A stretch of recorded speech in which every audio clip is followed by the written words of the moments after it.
Welcome to the 15 Minutes with a Farmer podcast from Successful Farming, where quick conversations reveal big truths about agriculture and life. I'm your host, Lisa Faust-Prater.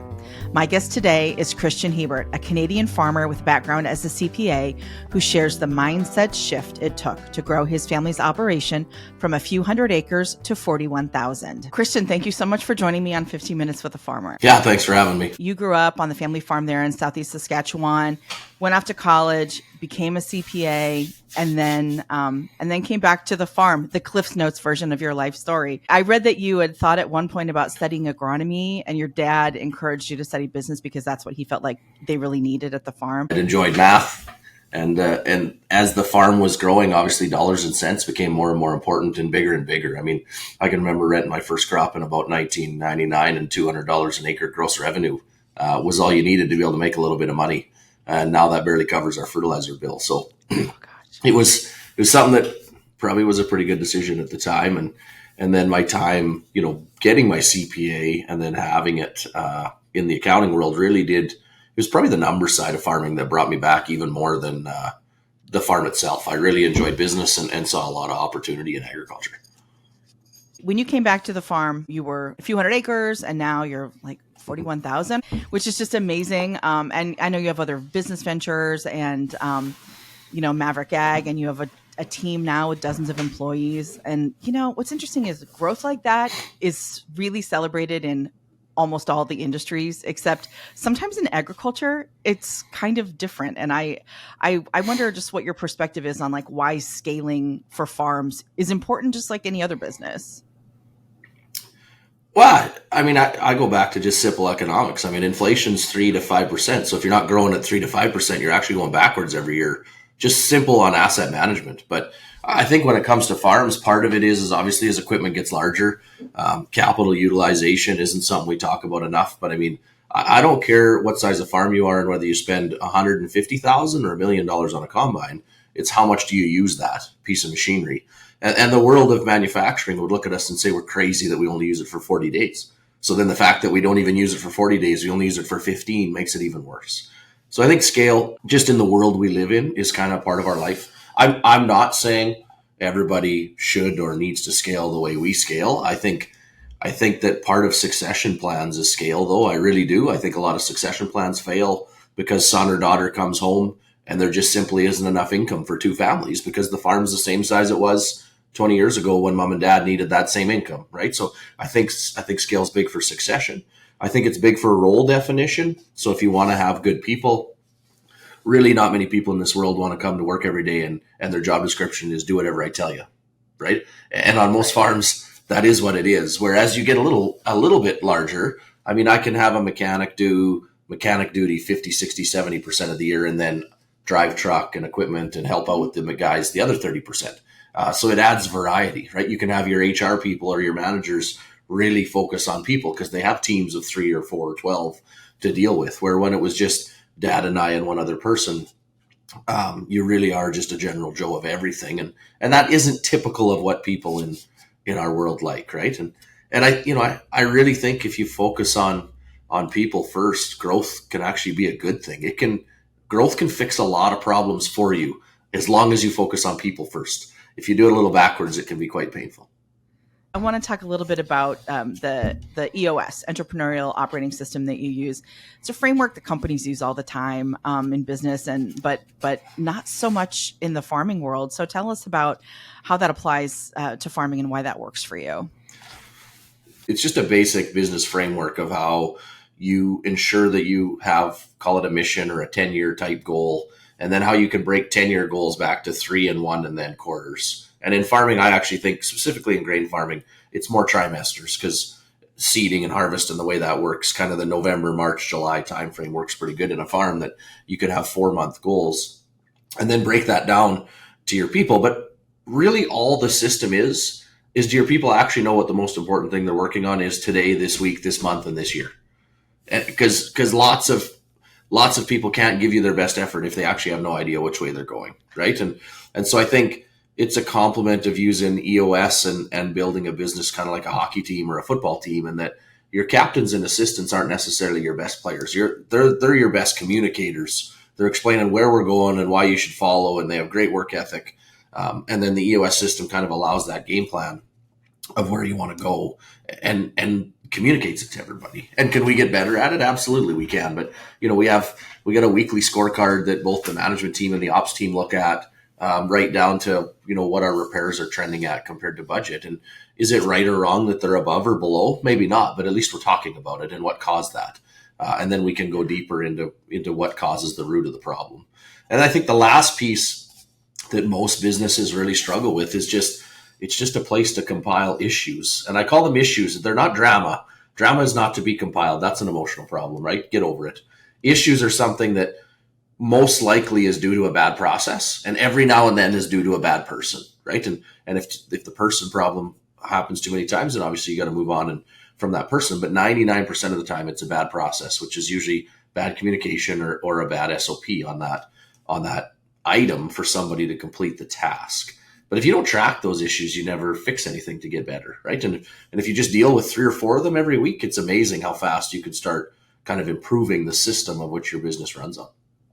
I think it's interesting what you were saying about looking at things weekly and thinking about what people are doing. That's not a thing that I think is a common thought process in farming. You're looking at it year over year, harvest over harvest. Yeah. It's a long game business, We're not quite there yet, but I think in farming, we've kind of lied to ourselves, right? So, yeah. And don't get me wrong, I like the variety and Mother Nature throws us curveballs, but I actually think that the day you start seeding or the day you start planting is day one of your farming year.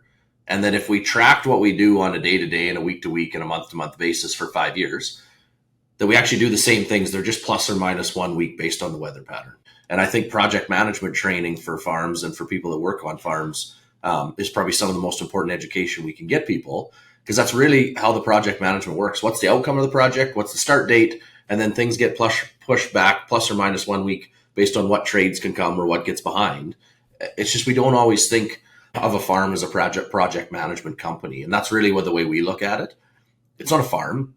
Seeding's a project, but within seeding, what projects do we have, right? We get the logistics project during the day, the logistics project during the night. We got the rock picking project, the harrow project, and we have the actual 4 drills or planters that are going to run 24 hours. So we have the day and the night project. So it's really like 7 projects within one major project. And then who's in charge of each of those teams that hits the end goal, right? So I think sometimes we just, like you said, we just get up in the morning and think, oh, farming's a lifestyle. And I think if you run a farm like a business, it can be an amazing way of life. I can go coach my kids hockey pretty much kind of whenever I want. Maybe not right now if our harvest is a week behind, but typically I'd even leave a bit in harvest because I have a great team, right? But if you run your farm like a lifestyle, I think it can be a really bad business. And I know which one we want, right? We want a good business and a good lifestyle. Yeah, absolutely. And that's a balance that I think is really tricky for a lot of farmers, because they do get in that mindset of like, we can't take a vacation. Yep. We can't do this. We can't do that. But like, eventually your kids are going to grow up, and what do you want them to remember? So that's a balance that's tough. But like you said, having the right team around you can really help with that for sure. Well, the size of your team too, right? I mean, and so you bring up kids, what drove us to kind of get to the size we are. I had no dream. When I hired my COO, our goal was 16,000 acres. We were like 8,000 at the time. That was 8 years ago. And we said in 6 years, we'd be 16,000. Now we're, like you said, just over 40.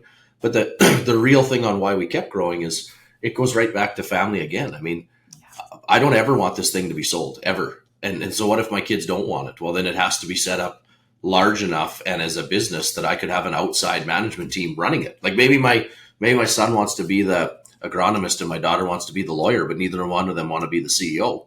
Well, then I have to be able to have a business that can handle an external management team. And at 8 or 10,000 acres, I didn't think there was enough profit there to do that and still pay dividends to the family. So that was the one. And then secondly, you're right. I think sometimes as farmers or as small business owners, we need to remember kind of what actually makes us happy, right? And if experiences with your kids and your wife make you happy, well, then you better find a way to get away from your business. And the easiest way that I've found to do that is to scale and have great people that understand that that's important to you. I personally believe the more full-time people we can have, the better.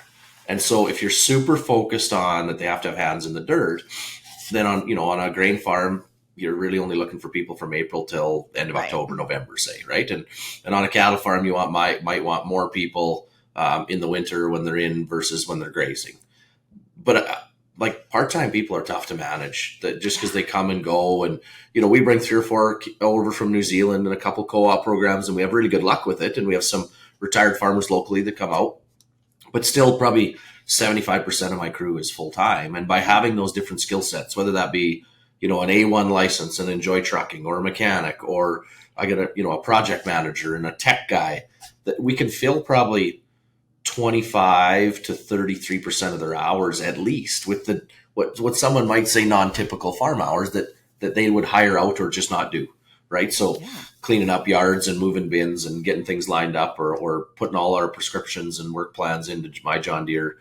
We do all of that internally with these other skill sets, but that allows us to have significantly more full-time people. And then when it just creates such continuity as we grow, that when we're running drills 24 hours, one of my full-timers that have been with us forever will be the night shift, and they'll train a newer person on the day shift, right? But we'll have people that have been here for 10 years on the day shift too, that they can talk all the time. So you can kind of run a bit of a buddy system, both kind of horizontally and vertically, as you start to shift with full-time people. And I think it's super important to have your business set up to try and have as many full-time people as you can. And we've got metrics around that to kind of teach us, but it just makes your life simpler. Oh, for sure. And, finding those people can be tricky. Keeping those people can be even harder. Go to the 5 best businesses in your area and find out what they pay and what their benefits are and what their pension is. And don't be 20% less than them. Yeah. Like, you want great people, you have to have it. And, can you be within 5% because maybe they don't have to work nights every night, or sure. But I mean, we pay pretty much what market pays for that type of person. We have pension, we have benefits. Farms aren't required to pay overtime under the farm and fishery rule, but we actually pay time and a quarter. And really that's just so that spouses can see that seeding and harvest is what pays for Hawaii's and the new quad. Yeah, we worked a lot of hours, but we made more money, right? That's how life works. I've heard you say move fast, make mistakes. And hopefully, we learn from those mistakes. What's a mistake that you've made that ended up benefiting you in the long run? Yeah, so there's a 6 or 7 quarter package of land that I had rented maybe a decade ago, and obviously land prices were a lot less then, and I thought they wanted too much and didn't get it. And so it probably made myself, just revamp the system of which we kind of value opportunities and take them or not, right? And I think certain opportunities only come upon you once or twice in a lifetime, and you have to have a little slightly different way to revalue that. And so we kind of made a new rule that if it touches what we farm or it's inside our circle, like, we're really interested. We've never really went looking for growth. It's just, we kind of changed our mindset that we're always open to growth. When you're looking at a smaller farm, or maybe a farm who doesn't have the ability to do a lot of scaling right now, what are a couple of things that they could do sort of right away? Well, I think it doesn't really matter what size you are, kind of having that system of 10, 3, 1-year goals and then breaking it down into trimesters is good for everybody. I think to remember personal goals with your business goals, right? And then lastly, I think this, for every farm, probably the number one thing to look at is what your bank needs to understand, right? So make sure you have a full comprehension of working capital, debt service, and those types of items, and how you can improve those. Because as those improve, that's going to allow you to scale or take opportunities. We touched a little bit on technology and ROI, and how those things are so important to look at together. Where has the ROI surprised you, good or bad?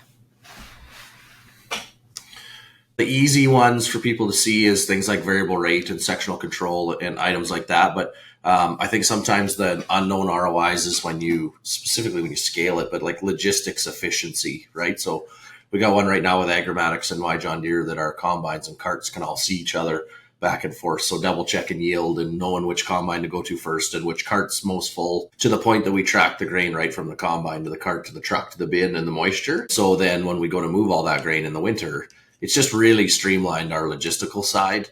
And I think some of the logistics side is the real unknown ROI from technology.